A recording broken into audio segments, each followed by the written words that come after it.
أهلا وسهلا بكم مجددا، مرحبا بكم معايا في فيديو جديد. عارفة راسي غبرت عليكم وعارفة راسي شحال هادي ما صورت معاكم، ولكن جيت ندير لكم دورة خفيفة أو جولة خفيفة بالنسبة للناس اللي مازال ما عرفوش المول الجديد اللي دار في بوسكورة. هو صراحة داروا جوج أو ثلاثة، ولكن هذا جديد. سميتو البروموناد. جا في موقع استراتيجي واعر. يعني صراحة إلا ما كنتيش موتوريزي ما تقديش توصلي ليه، لأنه جا بلاصة ما كيوصلش لها يمكن وسائل النقل لي moyen de transport. مي اللي الناس اللي زعما عندهم أهل ديالهم في بوسكورة أولا يقدّروا يمشيو ليه، فكنصحكم تزوروه. زوين بزاف. غندير معاكم جولة خفيفة. دونك هنا وصلنا ليه كما شفتيو. هنا ستاسيونمون تقدري تستاسيوني هنايا، دايرين هاد الشارع كامل ديال ستاسيونمون. يمكن كاين الكراج اولا لاكاف لتحت، ما عرفتش بالضبط حيت ما بقيتش فيه مده طويله، مشيت حتى العشيه.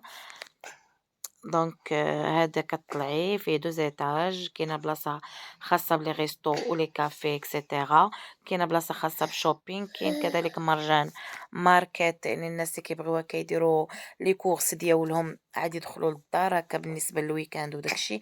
فيه بزاف ديال الحوايج اللي غيعجبوكم وجديده عليكم، يعني ما كايناش في لي مول الاخرين. ميم موروكو مول وداكشي، يعني شي حاجه اللي كلاس، شي حاجه دو لوكس.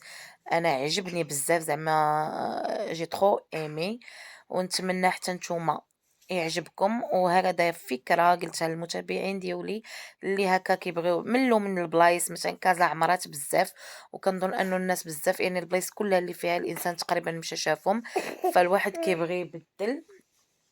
دونك ولا يديكوفري شي حاجة، يكتشف شي حاجة اللي جديدة.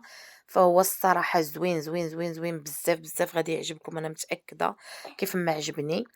دونك هادي جولة خفيفة باش تعرفوا عليه، وغتمشيو نتوما وغتشوفوا بلايص خرين وغتشوفوا حوايج اخرين اللي يقدر انا نكون ما وصلتش لهم بحكم اني مشيت حتى العشية. دونك اللي ماشي ليه او اللي عارفه يخلي تعليق في حقه، حيت بصح زوين. انا عجبني زوين بزاف، والاذواق تختلف، وانا فقط بغيت غير نشاركه معاكم الناس اللي مازال ما عرفوهش. والى اللقاء.